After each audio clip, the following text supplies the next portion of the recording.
ridiculous. There's no such thing as an indispensable person. There was a poem written on that one time about the indispensable man. It says, put your arm in a bucket of water, stick it in up to the wrist, pull it out in the hole that remains is just how much you'll be missed. Stir it all you want as you enter, stir up the water galore, but take it out and in no time it'll be much the same as before. Now the idea is that we can all be replaced. There's no one that's indispensable. But there's some people that are very hard to replace. They're the ones that earn a lot of money. Can you earn a lot of money? Absolutely. I used to have a hard time finding a job. I probably had as many jobs as everybody on this side of the room. I was not a good employee. I was a bad employee. There was 3 different places that only lasted for an hour, and I got fired. I was getting good at it. You know, 1 hour. How do you keep a job for an hour? Well, I could tell you because I did it. But I had all kinds of jobs. And then at 26, bang, like that, something happened in my head. Now, I'm going to spend the next 90 minutes or so telling you what happened. And I'll tell you something else. I'm going to show you what you have to do if you bought that program to make it work. And I'm going to show you what to do if you haven't bought the program, why you should buy the damn thing, and put it to work. Because I have many, many sources of income. Way back around 1990, I was on a flight to Kuala Lumpur from Toronto. It's 25 hours in the air from Toronto to KL. If you go any further, you're coming back. It's as far as you can go, all right? Now, I play a game. I'll show you. Something tells me to tell you again. I carry this little calculator. This has got lots of miles on it.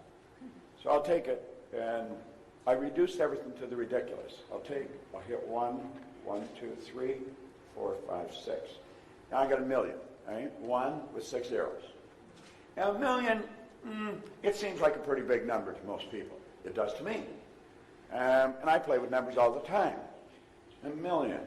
So what do? Well, rather than choke on it or throw it away, let's break it down. So I'm going to divide the million now by 12, because there's 12 months in a year. See, you can't think time and money at the same time, so I'm just going to think money. Now, I realize I got to do this 12 times. I don't have to do it once. Now I'm down to 83,333. Now, that's a lot less than a million. But it's still quite a bit, because now I got to do it every month. So I take that, and I divide that by 4.3, because there's 4.3 weeks in a month. Now I'm down to 19,379. But I got to do that every week. That seems like quite a bit. I'll divide that by 2. I'm reducing it to the ridiculous. Now I'm down to 9,689. Okay? It's still quite a bit. If I got to do that between Monday and Wednesday, and again between Wednesday and Monday. I think I'll divide that now by 86. And you say, why 86? I just arbitrarily picked it. I could have picked 68. All right? Now, I'm down now to $112.67. Okay? Let me ask you a question, Tina. If I could show you a simple way that you could earn $1,112.67 twice a week. Now think of what I'm saying. I got this down to $112.67. If I could show you how to earn $1,112.67 twice a week, would you give me the 112 and keep the 1,000? I'm going to show you how to earn $1,112.67. You're not going to have to work very hard. It's not too much effort. Would you give me the 112 and keep the 1,000? I think you would too. Now, you see, I don't have to think of how to earn $1 million anymore. I just have to think, what the hell can I get Tina doing to earn $1,112.67 twice a week? And when I've got that figured out, if she'll do it, 85 other people will do it, and I got $1 million coming in. And all I've done is think. Is that a good idea? Yeah. Well, that's what he was talking about. This is it. Don't complicate it. You've got to keep it simple. Keep it really simple. Well, I was doing that on the plane, going to Malaysia. And then I wrote the million on top of a sheet of paper, 1 and 6 zeros. So I either work with words or numbers. And I thought, I'd earned $1 million back in the 60s. And somebody says, how'd you earn it? I earned it cleaning floors. I don't think it matters what you do. It's how you do it. And I got thinking, what's so different about people that are... So I thought of a few people I knew had earned $1 million. And I started to write their names down, and then I started to get excited about it because I figured it out. They don't have one source of income. He said multiple systems. I called it multiple sources. Bob Allen picked it up and called it multiple streams. But I was on the plane, and I got excited. When I got off the plane, I didn't pay any attention what time it was in America. I phoned Mark Victor Hansen down in Newport Beach, and I said, Mark, I got an idea. Let's teach people to earn $1 million. We'll put on a program last week. So anyway, he phoned Jack Canfield, and then we phoned Lee Poulos up in Vancouver. And we got a group of us together. We did this 7 or 8 times. We all had our own companies, so we quit doing it and started doing our own thing again. And that's where the Chicken Soup for the Soul books came from. Now, you know, I remember, it doesn't even matter if you're in the business, Hansen has this idea. He said, you know, we're going to write a book, and some girl over in Philadelphia said you should call it Chicken Soup for the Soul. And Jack came and says, Proctor, you got a lot of stories. Here's some stories. And so, and then Hansen said, we're going to sell 50 million of these by the turn of the century. And I'm thinking, you know, he's really smoking something. If you sell 1 million books, you're on fire.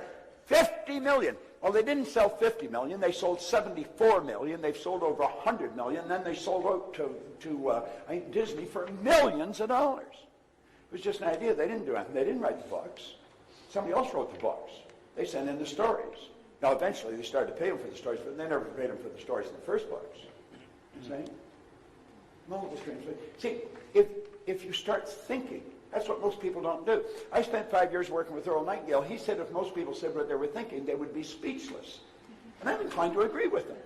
You know, there was a great educator down in Kentucky, Dr. Ken McFarland. He said 2% of the people think, 3% think they think, and he said 95% would actually rather die than think. Now, you sit there and you say, well, everybody thinks. No, they don't. Start listening to the conversations that are going on. Listen, just in the restaurant, listen to the people at the next table. It's obvious they're not thinking. They'd never say what they're saying. Stand back and watch what they're doing. They would never do what they're doing if they're thinking. There's people come in here and they'll say, that is one hell of a good idea. And they'll go home and start doing the same thing they did before. They won't act on it. On the internet. And I said, okay. Now, in every seminar, all kinds of people come up and they give you an idea. What they really want me to do is execute their idea. That's pretty common. At any rate, we put the idea together. I might have spent 2 days, but I didn't do it in 2 days. It would be a few minutes here and a few minutes there. But probably 2 days in the last year, and it has done $1 million in business. Simple idea, but it was done on the internet. Now, do you know, some of you are looking at what Sean was showing you, and you're thinking, there's got to be more to it. Well, he gave you in there, he pointed out that he didn't know how to do most of the things that he was doing. Did you remember that? Do you know, Andrew Carnegie talked to Napoleon Hill, and he mentored him, and he said the accumulation of great wealth calls for power. And power is acquired through highly organized and intelligently directed specialized knowledge. Now, you've got to admit, what he was talking about was highly organized and intelligently directed specialized knowledge. How many would agree with that? Okay, let me repeat what he said because there's a tag to it. He said the accumulation of great wealth calls for power, and power is acquired through highly organized and intelligently directed specialized knowledge. But the person who accumulates the wealth does not have to be the one that has the knowledge. Now, I have earned millions of dollars. I went to high school for 3 months. They asked me to leave. I was not at all disappointed. In fact, I was probably happier than they were. I never went back to school. I had absolutely no business experience, and yet my whole life changed on a dime.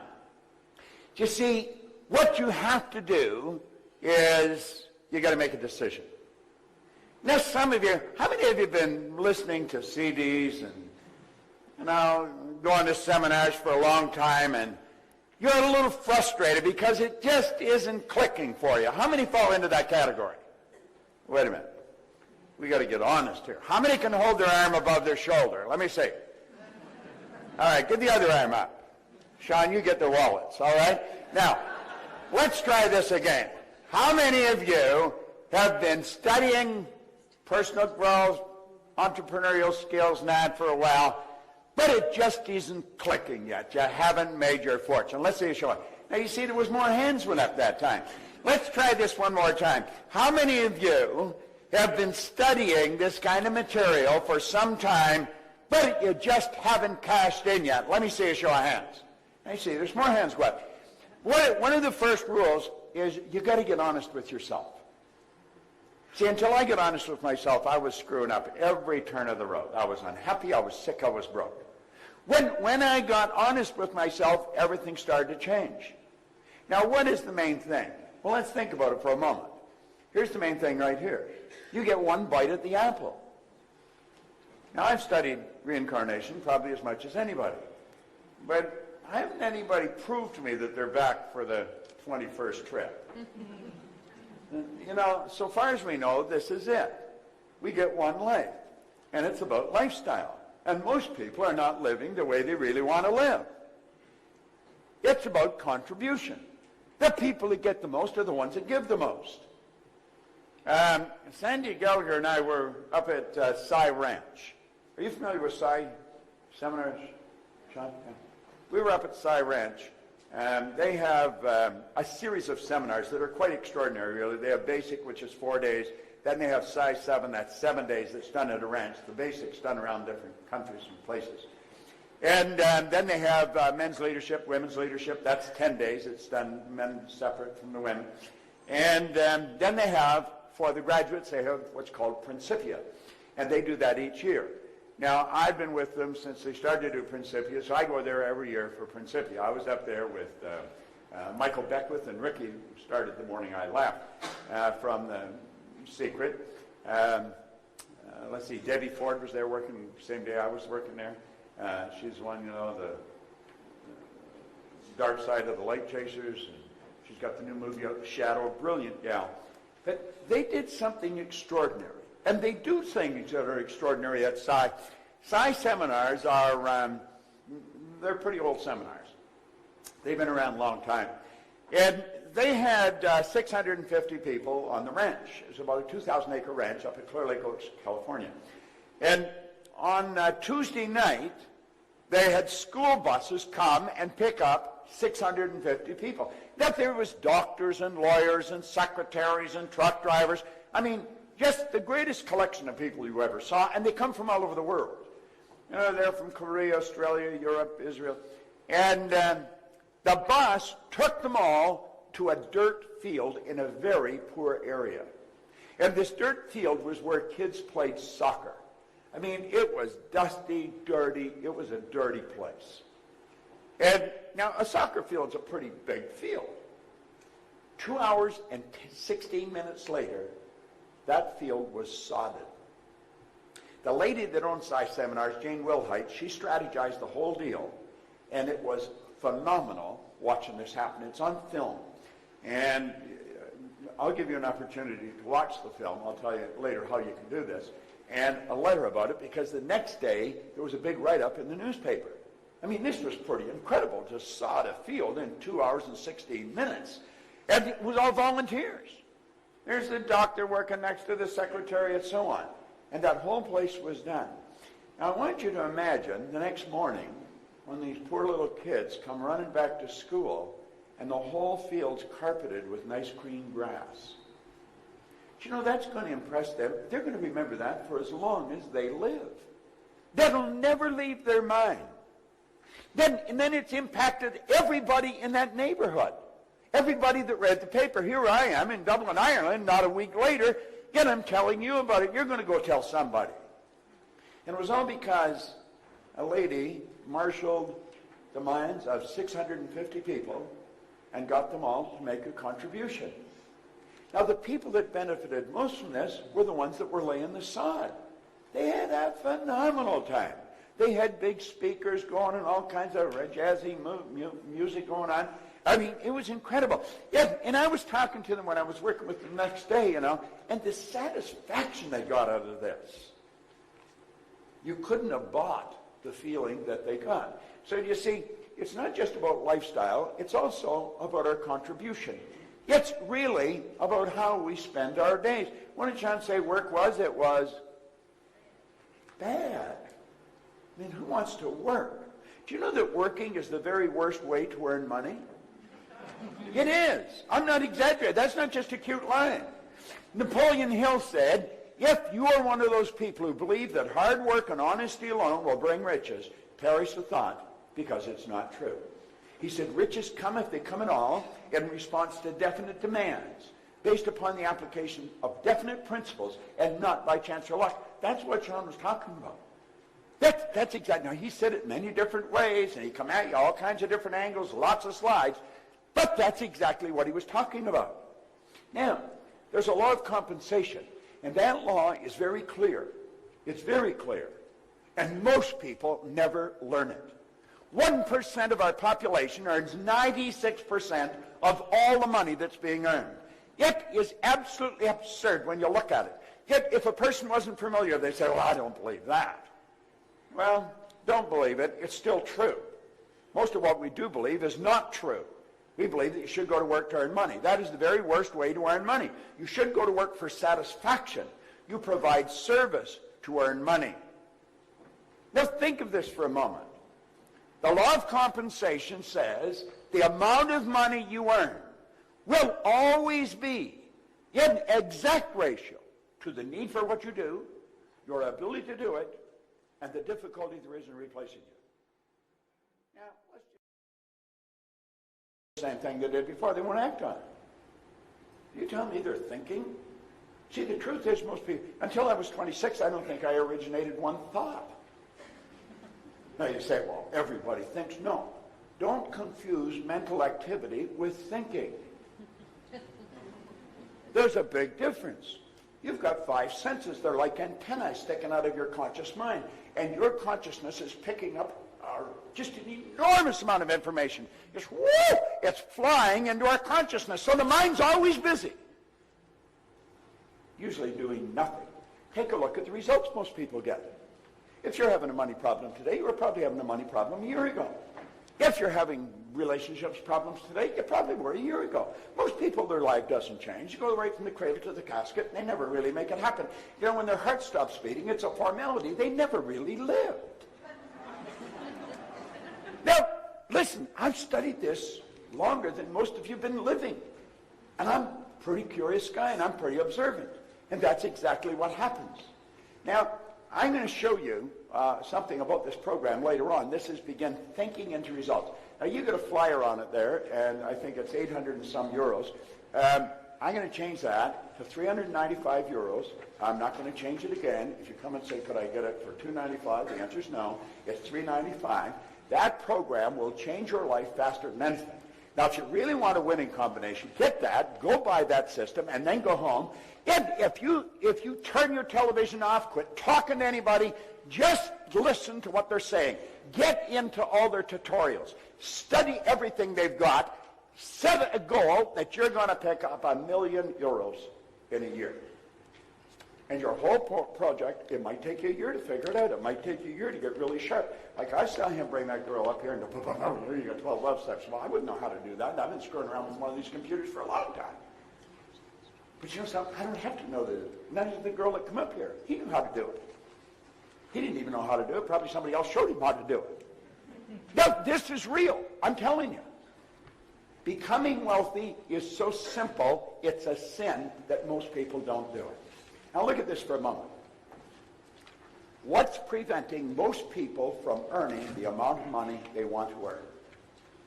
I was sitting back at the back, and I said to Pat, I said, you know, what he's up there talking about is so real. It is so real. How many know Frank Kern? Or how many know his name? I know his name. Well, he's a bit of a giant in this business. Would you agree with that, John? And, you know, he's like the patron saint of earning money on the internet. But, you know, if you go talk to Frank, I'm going to tell you something. He will tell you long before he started to make money on the internet, he had to work on Frank. Just an ordinary guy from an ordinary background, but he started to understand himself. I was just an ordinary guy, no formal education, no business experience. Things changed. Now that happens to people, but it's rare that it happens.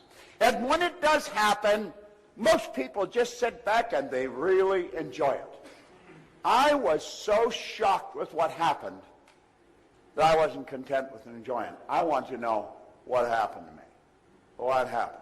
See, I wasn't supposed to be earning a lot of money, and I was earning a lot of money.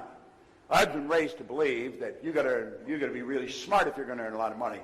And I knew I wasn't very smart, but I was earning a lot of money. So I thought that can't be true.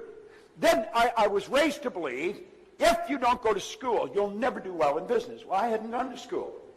I had a company that was operating in Toronto, Montreal, Boston, Cleveland, Atlanta, London, England. Presently, I have a company that's operating in 47 different countries. And I've never been to school. I thank God sometimes I didn't go.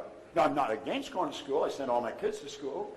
I said, as long as you go, I'll pay. I thought one was never going to quit. But, you see, most of what we've been taught is not accurate. Then we're raised to believe that we're different. We're not different at all. We only look different. Do you know that every person in this room has exactly the same potential? There's only one mind. There's not a few hundred minds in this room. One mind, a few hundred expressions of it. My brother lives in Southern California. I live in Toronto.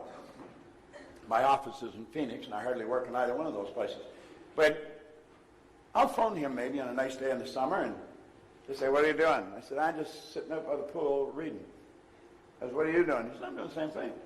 I said, what's it like there? He said, it's a beautiful sunny day. He said, what's it like there? I said, a beautiful sunny day.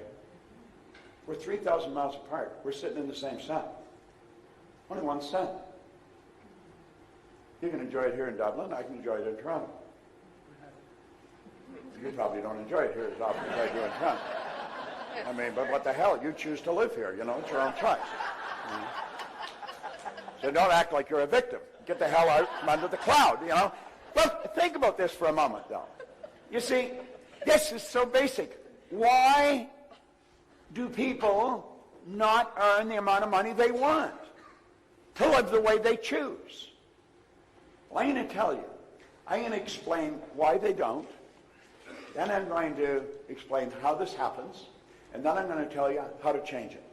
And if you really pay attention, and if you're prepared to go to the edge and let go, step out, I guarantee you, your life will change.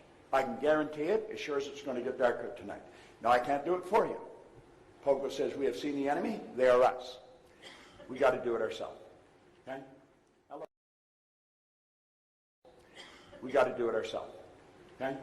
Now look, money problems are not outside, they are inside. And they rob us of the lifestyle we deserve. Paradigms are the problem. Now you'll find all kinds of people say, well, that's not really the problem. Look, I teach mental health to psychiatrists. If you go on our website, Dr. John Mike, who is a leading psychiatrist in America, out of Florida, he said I taught him more about the mind in 1 year than he had learned in 4 years of medical school, 5 years of psychiatric training. We were down at the breakfast this morning, a couple of people, I told them from the opposite side of the table exactly what they were like. Was I accurate or not? I hit it right on the money, didn't I? You see, you hide nothing. Everything that's going on the inside shows the outside. I could read your personality walking by you in the hall, and I know exactly what you're like. I know exactly how to sell you. Should I sell you fast and emotional, or should I take my time with lots of facts and figures? How do you learn that? Well, you develop the awareness. You develop the awareness. Most people are programmed never to do that. Now think about this for a moment. This is so basic and it's so simple. Most people say they understand paradigms, however, their income and lifestyle state otherwise. If a person understood what's causing them to have the same problem over and over and over again, unless they were completely idiots, they would change it. Yes, see, we're not idiots. But we still have the same problem over and over and over. Why? We don't know why. Do you know, I went into the Prudential of America. It's the largest insurance company in the world. The largest insurance company, or was at that time. They spent millions on training. They did not know why their top people were their top people. Now, I looked at them and I said, I can tell you exactly why they're their top people. And I can show you how to get the other people to do what they're doing. Naturally, they listened to me, even if they thought I was nuts. There was an outside chance maybe I knew what I was talking about. And the truth is, I did know what I was talking about, and their sales went up by hundreds of millions of dollars. In fact, there's a retired VP who works for our company now, Paul Hutsey. He said, Bob, I think you raised the sales there over $1 billion. And all I did was teach the people why they're doing what they're doing and how to change it. And sales, whoo! I've gone into schools where there's kids that are struggling. Some of you have kids that are struggling with grades in school. How many got a kid that's struggling with grades in school? Let me see a show of hands. Everybody's got really intelligent kids here. Well, you know, I can show you why, and the reason they're telling you is not the right reason at all. They'll tell you it's IQ, it's this or that. It's paradigms. If a kid has a problem, let's say in mathematics, what do? We cram. Get in, cut off TV, no girls, no boys, no nothing. Just study. And they go to school and they have a test and the marks improve. Heat's taken off, they give the TV back, the girlfriends, the boyfriends, and whoop, numbers go right back down again. You see, what they did was just force it up, but it come back down. Because there's an inner thermostat here controlling it. It's called a paradigm. So we see that change. I've gone into state prisons in Canada. I've gone into maximum security, Kingston Penitentiary. I've had them take and tear up the parole. First of all, I had them parole people to me that were never going to leave the place. One of them, the warden called a mad dog. His name's Joe Gardner. He's gone now, and he gave me permission to tell the story. But they let him out in special parole to me. I hired him. He was the best employee I ever had. He was required to talk to the city police every week in Toronto and the Mounties, just like the national police or federal police, every month. Not allowed to leave the city. I got them to tear up his parole, give him back his passport so he could move to England and open up the office with me. So I've gone into companies, I've gone into schools, I've gone into prisons. There isn't anywhere where this doesn't work. And I'm going to tell you something. It's got nothing to do with your intellect. Nothing. You may think you're not that sharp, it'll work. You may think you're really smart, it'll still work. Yeah? And probably if you think you're not that smart, it'll be easier. All right? Now, look, I want you to think about this. What are paradigms? Paradigms are nothing but a multitude of habits. That's really what they are. A multitude of habits. And they're other people's habits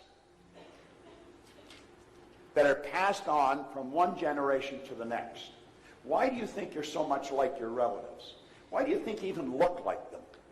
Why do you think you like the same food they like? Did you decide? I was holding a little baby up the front here, 12 days old. That baby's being programmed right now. I was telling them, I said, you could teach this baby to read now. Did you know that? And they said, no, we don't know it.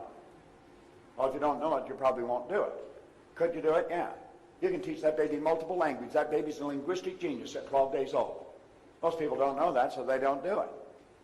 You see, we live in absolute ignorance. We'll take babies at night and we bundle them all up tight. We want them to keep warm. Let me tell you something. Where there's no physical movement, there's no neurological development. We're slowing the kid down. We put them in a crib and we put the cover so tight we don't want them to move. We want them to get warm. What we should do is turn the temperature up in the house. We'd be uncomfortable. The baby'd be comfortable. Put them in a track on the floor around your mattress, and they'll start crawling right from birth. A baby that doesn't crawl has difficulty reading. There's so many things that we don't know. And we're raising kids the same way we were raised. Why? Because we're programmed to do that. You see? And so we got all kinds of really crazy ideas going on in our mind. We've got to change them. Our programming is much like our relatives. The odds of us being really different than our parents are pretty slim. Can we be as different as day and night? But we've got to make the choice, and then we've got to do the work. Now look, paradigms shape your logic. Paradigms definitely shape your logic. I'll give you something else. Do you know that all the geniuses are dead? That's right, they're all dead. When they're alive, they're crazy. I want you to imagine that it's around 1902, and we live in Dayton, Ohio.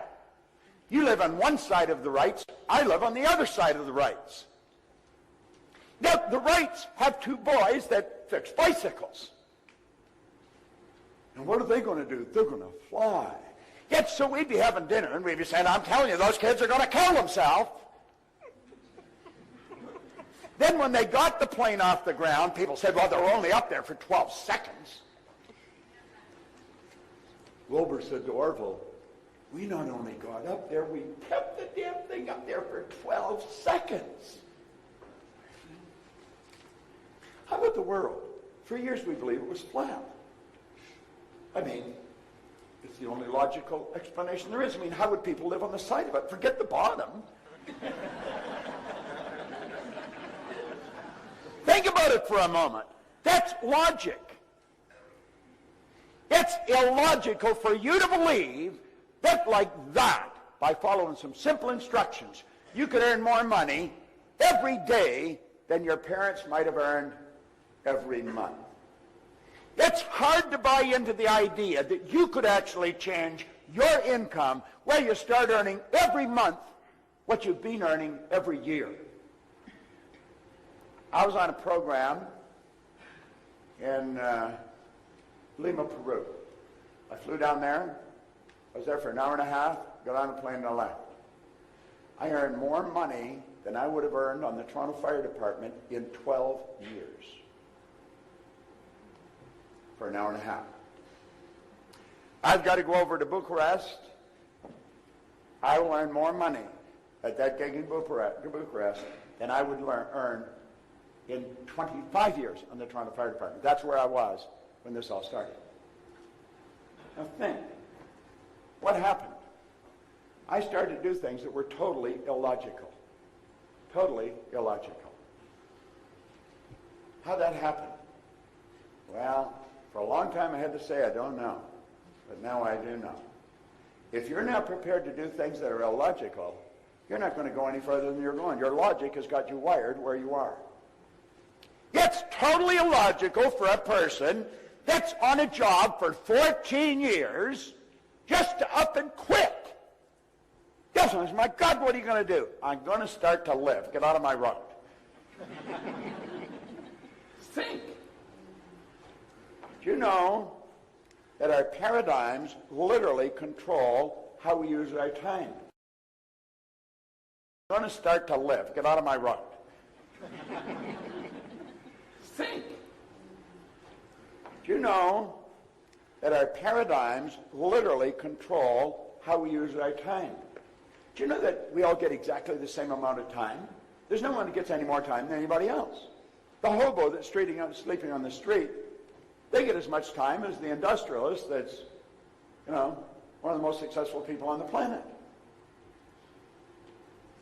I remember having breakfast with Earl Nightingale one day. I mean, he was my mentor, my idol, and I eventually went to work with him. And whenever I was with him alone, I always had a half a dozen well-prepared questions.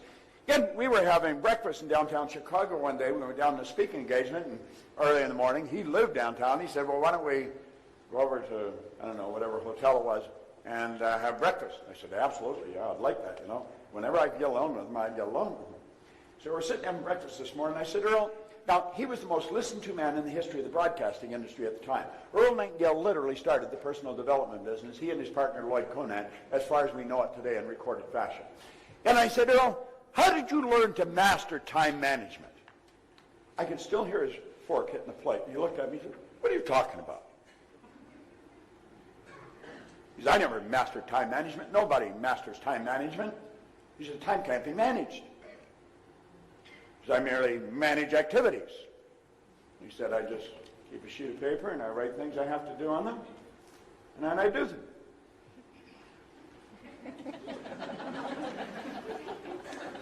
He said, is that it? What the hell else would there be? That morning at breakfast, I probably learned an idea that was worth millions of dollars to me. If I have something to do, I just write it on a little sheet and I do it. Somebody asked me what I do with my spare time. I don't have any. I don't have any spare time. Andrew Carnegie was the wealthiest man in the world. He spent half his life earning money and the other half giving it away. Napoleon Hill asked him that. He said, I don't have any spare time. I don't have any free time. He says, free time, spare time is a waste of time. And he said, you only get so much. You're obligated to do everything you can with the time you've got. Do you know when you're happiest? When you're most productive. You know when you're unhappiest? When you got nothing to do. What are you doing? Nothing. No. Most people get lost watching a television set. They lose themselves in somebody else's world. We could do so much more with our time. Our paradigms control our perception. There was a lady right in the front row. She was a black lady in the seminar here just the other day. And I went up to her and I said, you probably think you're black, do you? And she looked at me like, where are you coming from? And I said, well, everybody here thinks you're black. I said, my shoes are black and you're not the color of my shoes. And I said, everybody thinks I'm white. My shirt's white and I'm not the color of my shirt. Do you know if you ever saw a white person, you'd probably get scared. Look at the white! Look at them! You would. Why do we say they're black and I'm white? We're programmed. See, we don't even see with our eyes. We see through our eyes. We see with cells of recognition in our brain. That's why two people can look at the exact same thing. One sees something the other doesn't see. Somebody see what Sean was explaining and see, my God, that's just phenomenal. And I'm going to make a decision. It looks more difficult than he's saying, but I'm going to master it. Next year, this time, they'd have an enormous income. Somebody else is looking at it. That's interesting. They're not, but the idea is, you see. It's perception. It's how do you see. Like, this room looks totally different to you than it does to me. I see an acre of eyeballs out there. You see one guy and a bunch of screens. Now, that's the way it is. We're in the same room. We're looking at, the same room, but we're seeing something totally different. Our paradigm controls our effectiveness. I am very effective today. I'm an effective person. When I'm working, I am very effective. That's not an accident. I decided to become very effective. I have studied people. I have studied why they do what they do. I have probably watched the movie Patton more times than anybody alive. George C. Scott won an Academy Award for the movie Patton, General George Patton. I watch it over and over again. And I'm not lost in the story. It's the acting. It's so phenomenal. And compare that to a sales presentation. I watched that and Lawrence of Arabia. You watch Peter O'Toole or Omar Sharif in Lawrence of Arabia, it's phenomenal. Watch Peter O'Toole on that camera. On that camel, the camera is that's close up on his face. He believes he's Lawrence. He's become Lawrence. What happened? He got a script. He read the script. He reread it. He memorized it. He studied it. He internalized it. And he became Lawrence. George C. Scott became General Patton. Well, you can learn something by watching these people. They're such consummate professionals at what they do. There's a good book, if you like to read, by The Art of Acting by Stella Adler. It's a phenomenal. I've got it in my case. I carry it with me all the time. I just keep reading it over and over again. The Art of Acting by Stella Adler. Thanks very much. Appreciate it. Stella Adler was one of the greatest acting coaches that ever lived. And Marlon Brando was one of her students. In fact, he wrote the foreword to the book. Now, both Marlon Brando and Stella Adler are gone now. Stella Adler never wrote a book. But she recorded all her classes. And a man named Kissel took her classes and turned them into a book. It's a phenomenal book. As you start studying this, you'll realize this is about living. This is about living. That's what acting is. Do you know that most people are extras in their own movie?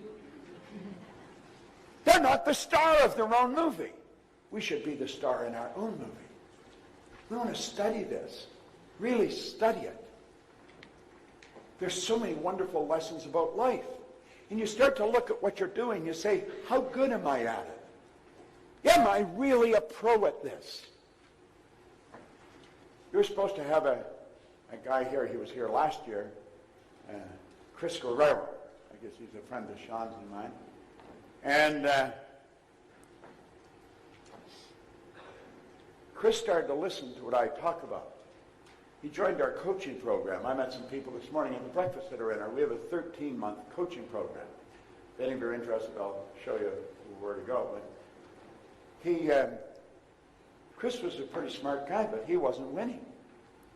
He said, he sent me a letter. He stayed in the coaching program. I think he signed up for 2 or 3 years. Each year he'd sign up again.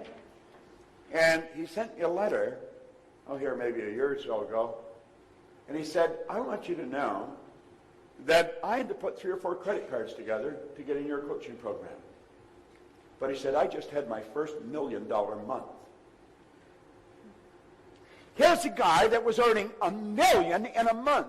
Most people couldn't conceive of earning $1 million in 10 years. Why? It boils down to effectiveness. Chris started to learn things about himself, and he started to become more effective. Now, our paradigm controls our productivity. If your productivity translates into income, does that mean that you can only earn so much that you're trading time for dollars? No.